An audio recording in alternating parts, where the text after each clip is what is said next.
The winter sky over Northbridge hung like a pewter shield, clouds bruised with impending snow. Inside the brass-framed windows of the Hawthorne clockworks, gears ticked with metronomic fidelity, measuring not only seconds but livelihoods. The factory floor hummed, a symphony of steel, oil, and resolve. Director Lydia Carrington stood on the catwalk surveying 200 men and women whose calloused hands spun the heartbeat of commerce. A thorn had embedded itself in that heartbeat. The night shift superintendent, Caleb Doyle, brilliant yet chronically late with production logs.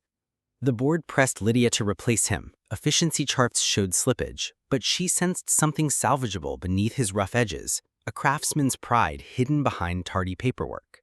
Instead of reprimand, she imagined an entirely different path, one paved with esteem rather than scolding. Lydia summoned Caleb to her walnut-paneled office, where a kettle steamed softly against frosted panes. She didn't brandish statistics or wag fingers. Instead, she leaned forward, voice low but steady. "Caleb, your crews speak of your eye for detail as if you can hear gears whisper. They trust no one else to diagnose a faltering escapement as quickly as you. I've told the board you are our cornerstone on night shift. Frankly, I brag about your workmanship." Caleb blinked, unused to praise in the prelude to a meeting. "Ma'am, I didn't know the board even noticed." She smiled faintly. "They do now, because I insist you are the man who makes deadlines sing. I know your next set of reports will reflect the same excellence you show at the lathe." By painting him as the paragon she wished him to be, she drafted his future identity in ink bolder than any memo. Caleb left that office carrying not guilt, but assignment of honor. Pride, once dormant, aroused like a winter bear sniffing spring. The next evening, he arrived an hour early, poring over ledgers with sleeves rolled high, scribbling annotations until the shift bell clanged. The simple truth: people fear betraying an exalted image even more than they resist punishment. Lydia's compliments acted like a seed crystal dropped in supersaturated solution. Suddenly, the character he aspired to grow had a shape around which to solidify. Days stretched into weeks. The night floor transformed under Caleb's energized watch. Charts once spattered with delays turned orderly, bars of green overtaking red. Crew members sensed the change, mirroring his meticulous habits because culture cascades from the highest available branch. Lydia visited unannounced, observing him coach a machinist through a stubborn escapement calibration, with patience bordering on artistry. Instead of barking, Caleb asked, "If we imagine this gear as a dance partner, what step do you see her missing?" Laughter replaced anxiety. Solutions surfaced faster than reprimands. One storm-stalled evening, the furnace faltered, plunging the floor into brittle cold. Morale wavered, yet Caleb improvised, shepherding his team around portable braziers, distributing cocoa from his own thermos. "Clockwork requires warm hands," he quipped. They finished the quota under swirling snow, spirits improbably high. Lydia watched from the stairwell, marveling. Had she threatened his post weeks earlier, fear might have eked out short-term compliance, but never this blooming of leadership, this contagious resilience. By spring, productivity graphs arced skyward. The board, previously sharpening axes, lauded Caleb as night shift architect of reliability. Lydia penned a newsletter highlighting his legendary meticulousness, cementing his reputation publicly. Caleb flushed crimson reading it aloud to his children, who carried the clipping to school. Once invisible, he now bore the mantle of exemplar, each shift an opportunity to confirm the narrative rather than disprove it. The psychological alchemy at play was subtle yet profound. When someone is addressed not as a delinquent, but as an embodiment of integrity, their inner compass strains toward alignment. Humans crave consistency between self-image and outward behavior. Lydia didn't hypnotize Caleb. She simply offered him a mirror reflecting an idealized self, and pride propelled him toward congruence.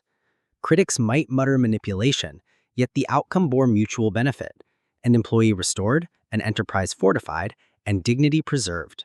Stories rippled outward. Apprentices whispered that Caleb writes the book on punctuality now, half incredulous. Competitors visiting the factory noted the humming discipline of the night crews, crediting rigorous enforcement that never existed. Lydia chuckled privately. Her enforcement lay in gentle prophecy. The cost, a few heartfelt sentences. The yield, culture metamorphized. One late summer evening, under dusky shafts of amber light, Caleb approached Lydia on the gantry. "Director," he said haltingly, "I've started drafting a training guide for new hires. Best practices, tricks I've learned, might ease onboarding pains." Lydia's heart swelled. The man once slated for dismissal now volunteered to architect institutional memory. Encouragement, properly aimed, often releases reservoirs of initiative that coercion dams forever. Beyond Hawthorne Clockworks, the principal echoed into Lydia's civic work. Serving on the town library board, she introduced local teens as our next generation of custodians of wisdom, sparking a reading drive previously impossible under lectures about kids these days. Parents marveled at teenagers shelving volumes with missionary zeal, buoyed by the simple honorific of custodian. A single adjective can draft destiny. She recalled her father's maxim: "If you treat a man as he is, he remains. Treat him as he might be, and he ascends." He'd recited it while mending fishing nets on brine-stung porches, but Lydia finally witnessed its industrial incarnation. The human spirit, far from fixed, bends toward esteem like ivy towards sunlight, offers sturdy trellises of belief, and it climbs. Of course, cynics surfaced, muttering that not all respond nobly. Lydia acknowledged this truth, yet failure rates did not negate the overarching pattern. When authentic respect precedes expectation, transformation outpaces penalty.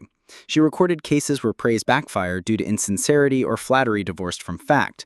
Those experiments failed not because the principle was flawed, but because counterfeit coins buy no loyalty. Years rolled, clocks left the Hawthorne floor bound for cities afar, ticking silently in boudoirs and bank lobbies. Caleb, once shy of paperwork, orchestrated quarterly seminars for supervisors, his slides titled "Precision Through Pride." Attendees swore the sessions reshaped management philosophy. What began as Lydia's quiet gamble matured into doctrine embraced by an entire enterprise. As retirement neared, Lydia wandered the now modernized floor, listening to whirring lathes and murmured jokes. A bronze plaque unveiled by employees read, "She believed we could be better," and we were.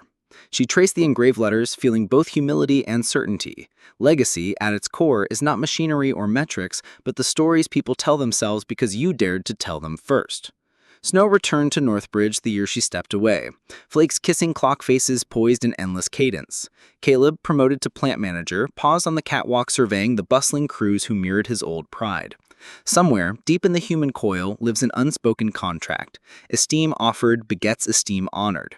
Giving someone a reputation to live up to is less about painting halos and more about whispering possibility into ears dulled by reproach.